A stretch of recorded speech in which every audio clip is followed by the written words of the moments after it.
Jua, haleluya. Hapo aliyejua ni Mungu peke yake. Nani mkonanga njala ni wala mnasabula nange au wala mbabula nange mbina. Bwana siwe sana. Na Bwana mwili sio skoni amefukuzwa shule. Mungu ni kama hayuko pamoja na mimi. Nani alikwambia uko pamoja na mimi? Jinsi ya kusafiri, jinsi ya kutembea ni tofauti. Jinsi ya kuondoka, mambo namna jinsi yani mambo utakayotumia kufika kwenye unaenda ndio mambo tofauti. Kuna mwenye atatumia ndege na afike leo hii Nairobi. Haleluya. Kuna mwenye atatumia gari na afike Nairobi. Na hata leo hii jamaa mwingine anaitwa Gari Kamboja. Sasa anatembea na mgeni kuja huko Busia na atafika tu. Haleluya.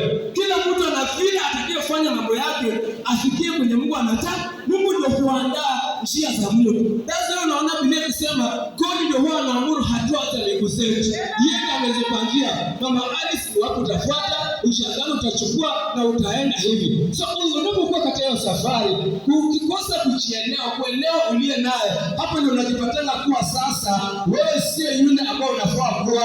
Haleluya. Umekuwa unahangaika lakini sasa huwezi songa mbele. Bwana sio sana. Maana hukutambua juko kwa majira na ni ya muda tu na atapita. Haleluya. Natoa mfano mwingine, maana nitasoma Biblia. Mnakumbuka Abraham? Haleluya.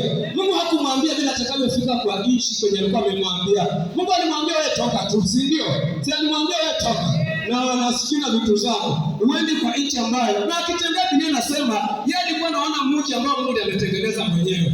Lakini hapa barabarani Mungu akamwambia kuwa sasa unajua kule kuna vitu ngumu. Unajua kule kuna kuteseka. Unajua kule kuna kutafuta mtoto na kukosa na kumpata baadaye. Bwana siwe sana. Matukio alikuwa anajua kuwa haya yote atampata njiani.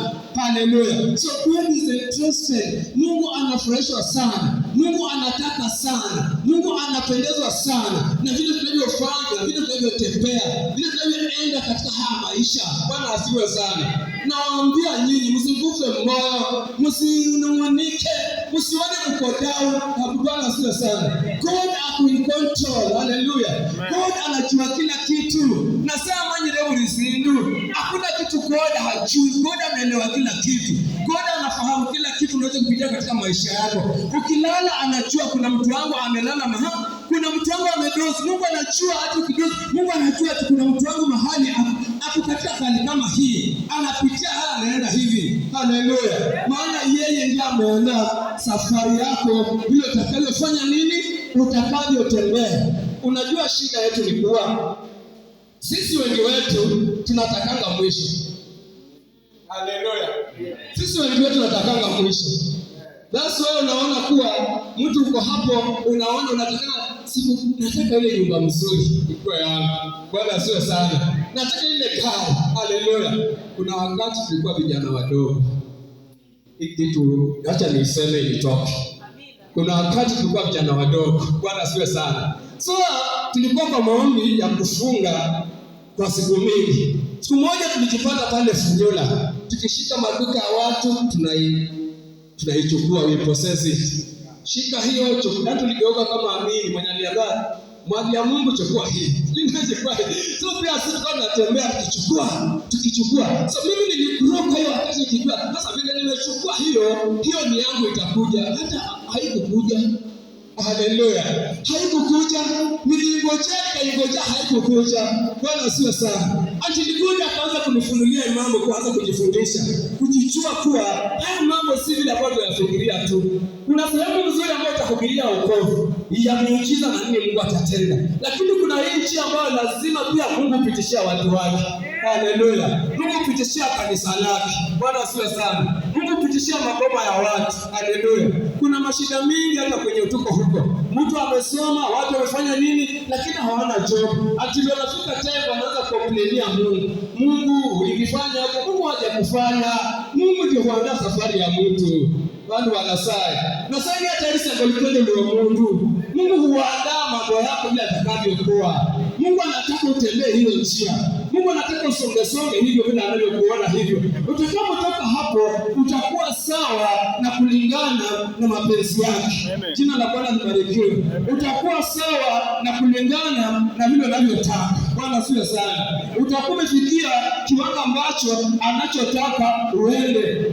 Sijataka kukaa hapo sana. Sasa nataka niende kwa sehemu nyingine. Nimewaambia kuwa Mungu hufurahishwa na safari.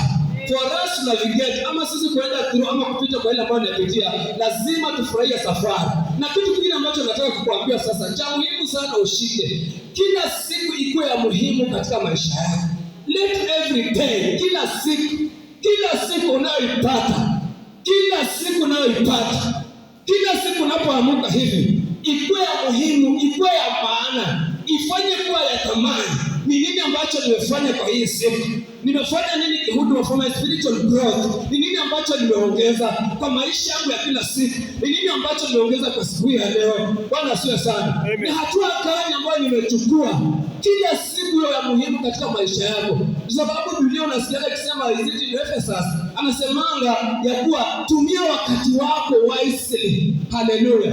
Tumia wakati wako kwa njia iliyo na hekima, yenye furaha, ukielewa kile unachokifanya kwa majira hayo ambayo huko kwa wakati huo. If it is worshiping, umepata hiyo siku ya maabudu Mungu, worship God kama ni haja kuwa na shida yote kule nyumbani. Bwana asifiwe sana.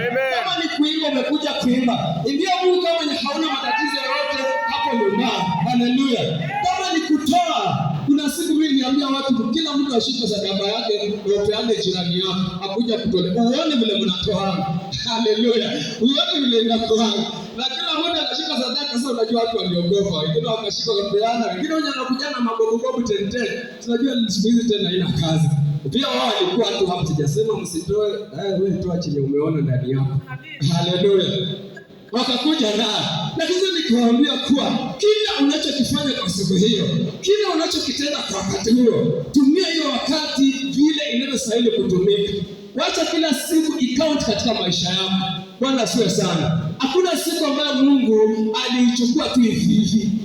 Haleluya. Dada zangu, ndugu zangu, unasikia tutangulia na kuambia kuwa kila kitu kina wakati wake na majira yake. Wakati umepata hiyo nafasi ya kutumia na utumie sio sahihi, jua haya majira yanakupita na utatafuta siku rahisi. Bwana asifiwe sana. Unaona Joseph ambao sisi tunazungumzia, yes, ndugu zake walifanya vibaya vile tunafikiriana sisi wengine, vile tunafikiriana, lakini hiyo ndio ilikuwa kitu ya maana sana ambayo ndugu zake walifanya. Haleluya. Ndio walifanya vibaya kwa maisha ambayo tunaona. Walimshika, wakararua nguo, wakaua kondoo sijui, wakamwagia damu, wakaenda kadanganya baba yake kuwa amekufa. Baba yake akaomboleza, yeye akashikwa, akafichwa kwa shimo, mwisho akauzwa. Ndio ilikuwa mbaya sana, lakini hiyo ilikuwa kitu mzuri katika maisha yao. Sababu kama angefanya hivyo, ndio singeoa. Haleluya.